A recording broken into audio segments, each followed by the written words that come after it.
dulu lahan ini sangat kritis dan tanamannya hanya tanaman semusim seperti ketela, jagung dan lain sebagainya.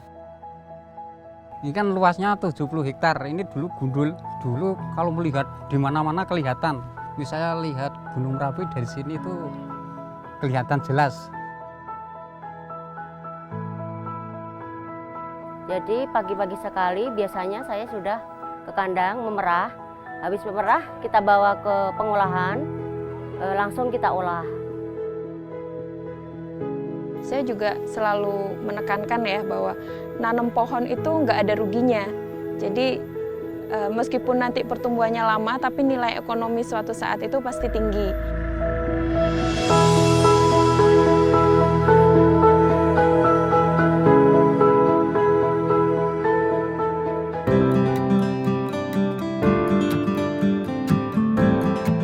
Perkenalkan, nama saya Umay Saroh. Telah 9 tahun menjadi penyuluh kehutanan di KTH Mandiri, Desa Ngagring, Sleman, Yogyakarta, dengan jumlah anggota 51 orang.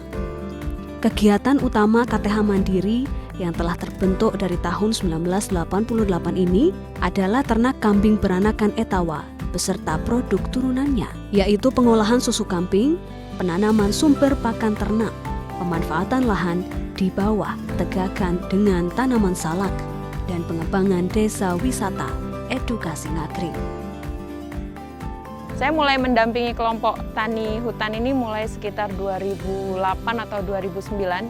Jadi sebelumnya ada penyuluh-penyuluh kehutanan sebelumnya yang sudah mendampingi sejak awal. Jadi mulai dari ketika lahan hutan di sini masih belum sepadat sekarang, itu sudah ada pendampingan. Mulai dari dulu dari masyarakat sini masih melakukan aktivitas galian C, itu sudah ada pendampingan dari penyuluh.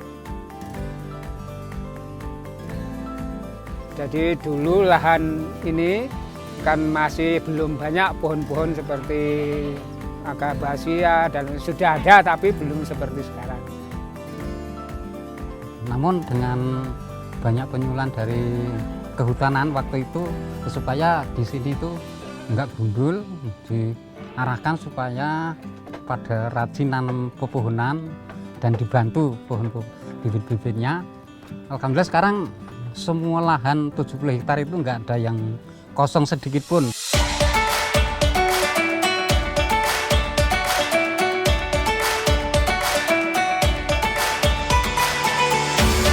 Kemudian mereka beralih ke pengembangan usaha ke arah peternakan, kemudian kambing PE waktu itu. Nah, disitulah saya kemudian bertugas di sini, bertugas mendampingi kelompok tani mandiri ini. Selama ini saya melakukan pendampingan mulai dari pertama memotivasi mereka untuk terus menjaga lingkungan, kemudian untuk terus menanam dan memelihara pohon. Kemudian memfasilitasi mereka untuk mengakses bantuan-bantuan maupun informasi-informasi mengenai teknologi kehutanan yang berkembang. Nah, kelompok tani ini bidang peternakannya pernah juara nasional, kemudian kehutanan itu pernah dapat Kalpataru. Dari bidang peternakan kambing sendiri itu sudah sangat menguntungkan masyarakat, bisa mengangkat perekonomian masyarakat di sini, bukan hanya pengurus dan anggota kelompok tani mandiri, namun termasuk masyarakat sekitar.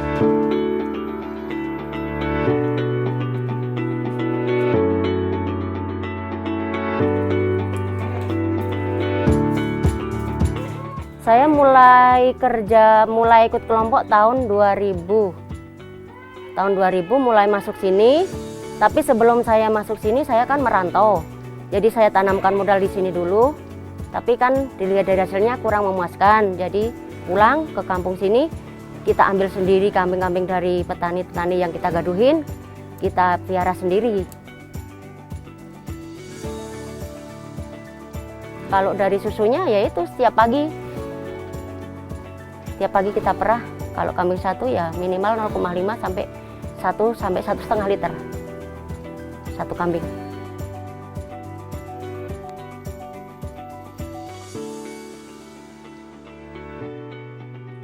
Nek enjing niku kula merah riyin.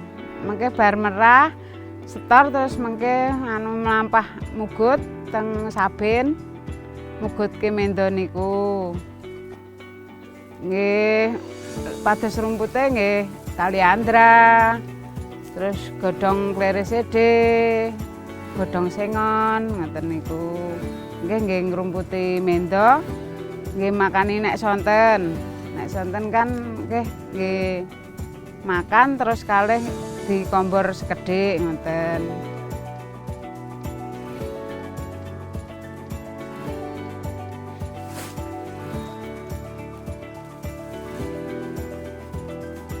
Kondisi di wilayah kelompok tani mandiri ini, tegakan hutannya itu ada campuran ya. Pola pengelolaannya bisa dikatakan sebagai agrosilvopastur. Tanaman kayunya di sini beragam, mulai dari ada sengon, mahoni, kemudian jati, kemudian tanaman lokal, kemudian tanaman pertaniannya ada salak, juga ada sebagian umbi-umbian, kemudian ternaknya adalah kambing peranakan Etawa. Jadi nggak ada jengkal tanah pun yang nggak dimanfaatkan, dan itu ternyata sangat menguntungkan bagi kami sebagai anggota dan pengurus kelompok tani kami, karena saling jadi kambing dan tanaman-tanaman kekayuan itu saling membutuhkan. Misalnya daun-daunnya nanti bisa dipotong namun diatur nggak sampai itu mengganggu pertumbuhan dari kayu-kayuan itu sendiri. Nanti daun-daunnya untuk makan kambing, jadi nanti kemudian pupuknya dari kambing itu untuk pupuk kekayuan itu, pohon-pohonan itu, jadi semua bisa subur seperti ini. Yang dulu itu mulai usaha itu dari 2 liter 3 liter, alhamdulillah sekarang sudah punya pabrik jadi per hari kadang sudah produksinya menghabiskan 800 liter susu. Dan alhamdulillah perizinan sudah lengkap, ada halal, ada MD, izin edar itu jadi beredar di mana-mana, sudah bebas di toko-toko, apotek dan sebagainya, dan juga NKV, barcode juga semua sudah ada. Jadi dan alhamdulillah sekarang sudah beredar seluruh Indonesia. Ya kira-kira 1 bulan ya 15 tonan mungkin kira-kira. 200 gram itu 20.000. Nah, kalau 1 kilo berarti 100. Kira-kira omsetnya per bulan berapa? Itu tinggal ngalikan saja. Tuh, misalkan rata-rata 65.000 per kilo kali 15 ton berapa?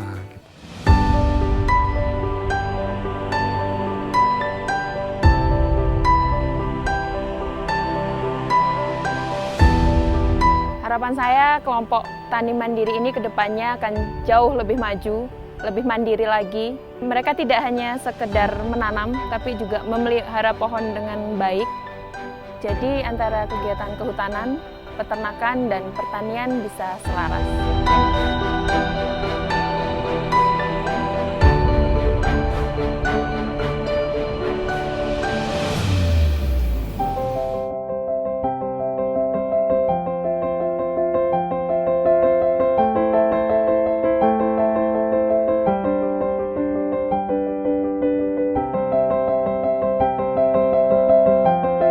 Ini adalah kawan saya, Oki namanya. Dia juga penyuluh kehutanan, namun berbeda lokasi. Oki mendampingi kelompok tani hutan Madusari Lanceng yang terletak di Gunung Kidul, Yogyakarta. Ya, sesuai dengan namanya, KTH di tempat Oki melakukan pendampingan. Mempunyai kegiatan utama budidaya lebah madu lanceng. Kebetulan untuk tahun 2017, berdasarkan Undang-Undang 23, penyuluh kabupaten dipindah ke provinsi, dan saya secara SK sudah ditetapkan menjadi penyuluh di wilayah Ngelipar. Kebetulan kelompoknya masih kelas pemula, kemudian dapat fasilitasi dari kementerian untuk ditingkatkan kelasnya menjadi kelas madya pada tahun 2015 itu. Kemudian kelompok semakin berkembang, di situ pada tahun 2017 karena usahanya sudah berkembang dan di sini pemasaran sudah bagus, akhirnya dapatkan fasilitasi dari Kementerian Lingkungan Hidup dan Kehutanan untuk menjadi koperasi. Di sini ada juga SK dari Menkumham dalam penetapannya.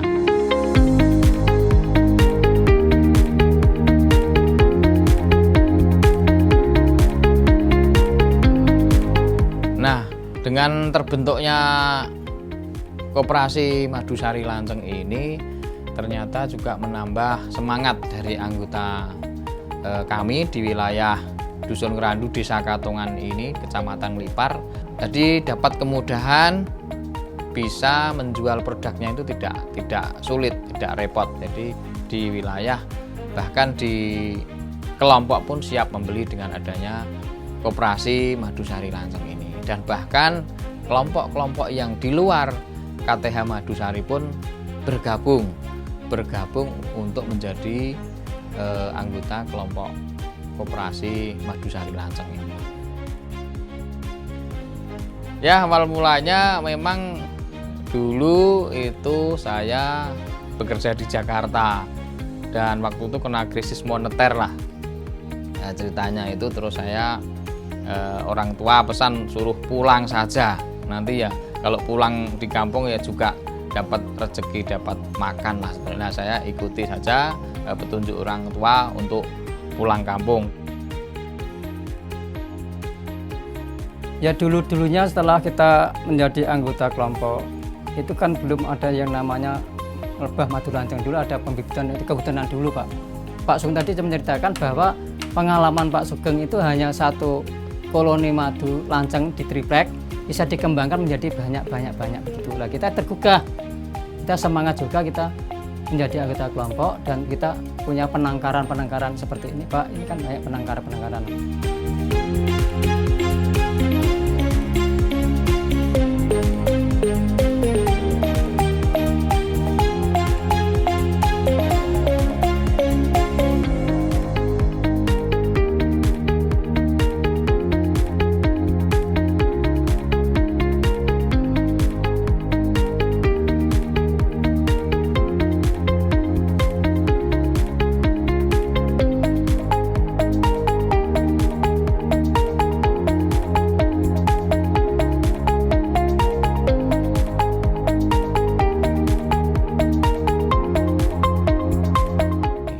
Sekarang alhamdulillah bisa berkembang dengan baik, bahkan di kelompok-kelompok lain di wilayah Gunung Kidul ikut mengembangkan.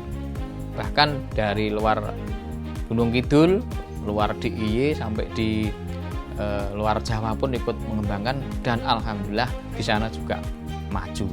Budidaya lebah madu lanceng ini adalah potensi yang sangat luar biasa terkait dengan HHBK, hasil hutan bukan kayu. Dan sekarang anggotanya itu sudah berjumlah sekitar 60 orang.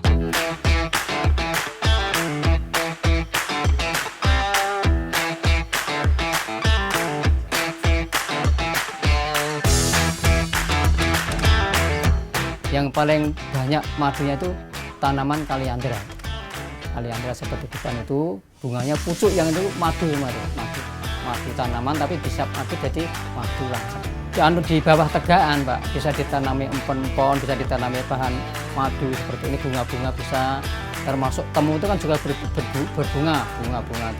Yang penting ada bunganya. Termasuk rumput-rumput yang berbunga itu juga mempengaruhi madu lanceng itu. Jadi semuanya jadi pendorong atau pendukung madu lanceng. Dari jumlah stop koloni yang kita punya 3.200 stop koloni ini, kurang lebih hasil setiap bulannya itu rata-rata sekitar 80-an liter. Untuk omset setiap bulan dengan rata-rata 80 liter lebih lah, itu ya tinggal mengalihkan saja. Kalau rata-rata hasilnya yang kecut ya sekitar sudah 40-an juta rupiah.